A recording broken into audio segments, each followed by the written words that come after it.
محبت کے جذبوں سے جس کا دل خالی ہوتا ہے اس کا دل ویران ہی ہوتا ہے۔ اچھا مجھے ایک بات بتائیں، یہ جو نبی صلی اللہ علیہ وآلہ وسلم لوگوں کو کلمہ پڑھوا رہے ہیں، یہ کیوں پڑھوا رہے ہیں؟ کس وجہ سے پڑھوا رہے ہیں؟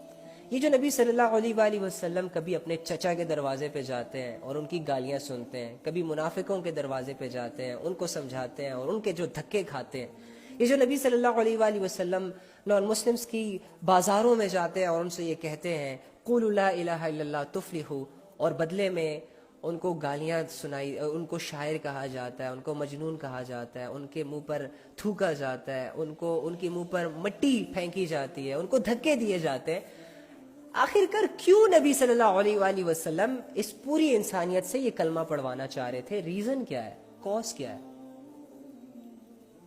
وجہ کیا ہے؟ یہی وجہ کہ انسانیت اللہ کے عذاب سے بچ جائے۔ مجھے ایک بات بتائیں، جب آپ کی ماں آپ کو، ایک بچے کو جب آگ کی طرف بڑھتا ہوا دیکھتی ہے تو اسے کیوں اٹھا لیتی ہے؟ تاکہ وہ آگ میں جلنے سے بچ جائے۔ اب بچہ تو یہ نہیں چاہ رہا ہوتا کہ میرا یہ جو سفر آگ کی طرف تھا یہ ختم ہو جائے، میری ماں مجھے اٹھا لے، بچہ تو نہیں چاہتا تھا، لیکن اس کی ماں نے اسے کیوں اٹھایا؟ کیونکہ ماں بچے کو جلانا نہیں چاہتی۔ اور کیوں نہیں جلانا چاہتی؟ کیونکہ ماں بچے سے محبت کرتی ہے۔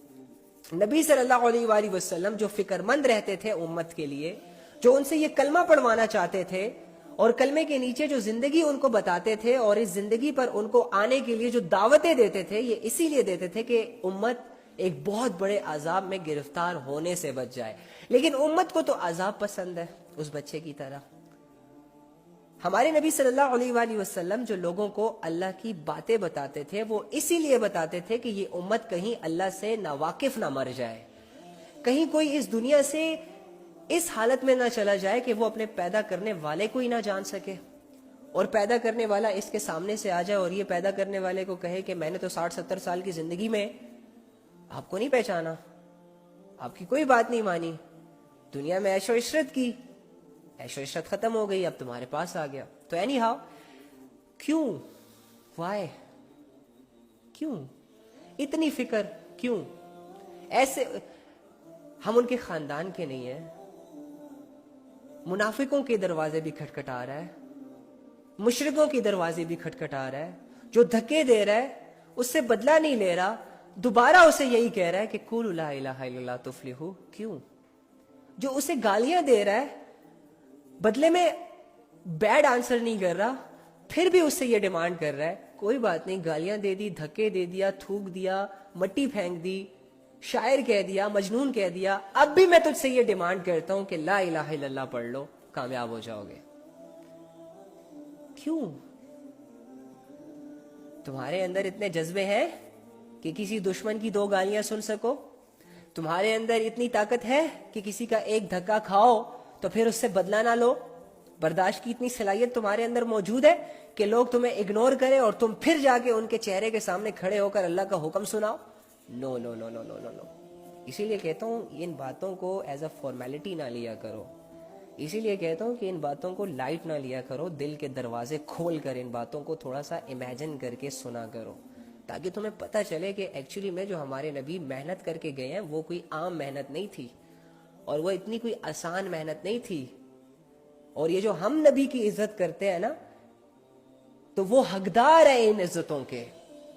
ہم کوئی احسان نہیں کر رہے نبی پر درود شریف پڑھ کر، بھائی یہ ہم پر رسپانسبلٹی ہے کہ ایک بندہ ہمارے لیے دھکے کھا کر گیا ہے، ایک بندہ ہمارے لیے گالیاں سن کر گیا ہے، ایک بندہ ہمارے لیے اپنے قیمتی آنسو بہا کر گیا ہے، ایک بندہ ہمارے لیے اپنے سینے میں فکر رکھتا تھا، درد رکھتا تھا، جس پر اب مجھے بھی یہ چاہیے کہ میں اس بندے کی قدر کروں، اس کی محبتوں کی لاج رکھوں، اس کے احکاماتوں کی دھجیاں نہ اڑاؤں بلکہ اس کے احکامات کو سینے سے لگاؤں۔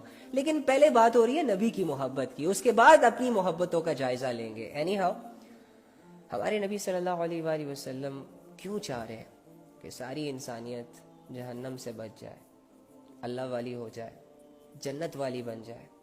کیونکہ نبی صلی اللہ علیہ وآلہ وسلم کے اندر انسانیت کے جذبے تھے، وہ بندوں پر مہربان تھے، بندوں کی باتوں کو سننے والے تھے، بندوں کے مسئلوں میں ان کے ساتھ کھڑے رہنے والے تھے. ہر ممکن یہ کوشش کرتے تھے کہ خود کو اذیت دی جائے لیکن کسی اور کو سکون دیا جائے. ہر ممکن ان کی یہ کوشش ہوا کرتی تھی کہ کوئی بات نہیں اگر ہماری نیندیں ڈسٹرب ہوتی ہیں, کوئی بات نہیں اگر ہمارے آرام میں خلل پڑتا ہے, کوئی بات نہیں اگر میرا کمفرٹ زون تباہ ہوتا ہے, کوئی بات نہیں اگر میری اولاد کو گالیاں دی جاتی ہیں, میری بیوی پر تہمتیں لگائی جاتی ہیں, کوئی بات نہیں, لگانے والے بھی اپنے ہیں.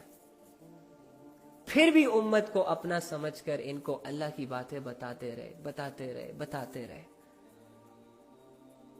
بغیر یہ سوچے سمجھے کہ یہی امت جس پر تم محنت کر رہے ہو, جس کی تم فکر کر رہے ہو, یہی تمہارے جان کے دشمن ہے. پلاننگز کرتے ہیں کہ محمد کو کیسے قتل کرنا ہے, لیکن تم کیا کرتے ہو؟ ان کے پاس جاتے ہو. آپ صلی اللہ علیہ وآلہ وسلم کیا کرتے ہیں؟ ان کے پاس جاتے ہیں, ان کو اللہ کا بتاتے ہیں, اس کے باوجود کہ انہی لوگوں نے نبی صلی اللہ علیہ وآلہ وسلم کو اذیتیں دی, دکھ دیے, درد دیے, تکلیفیں دی, صرف اس بات پر کہ یہ اللہ کا پیغام لوگوں تک پہنچاتا ہے, یہ اللہ کی طرف لوگوں کو بلاتا ہے, یہ لوگوں سے یہ ڈیمانڈ کرتا ہے کہ اپنی منمانی زندگی چھوڑ دو, اللہ والی زندگی اختیار کر لو. اور لوگوں کو یہ بات پسند نہ تھی, جس کی وجہ سے لوگ ان سے بدلہ لیتے تھے, لوگ ان کے ارادوں کو پست کرنے کی کوششیں کرتے تھے, ان کے راستوں میں کانٹے بچھاتے تھے.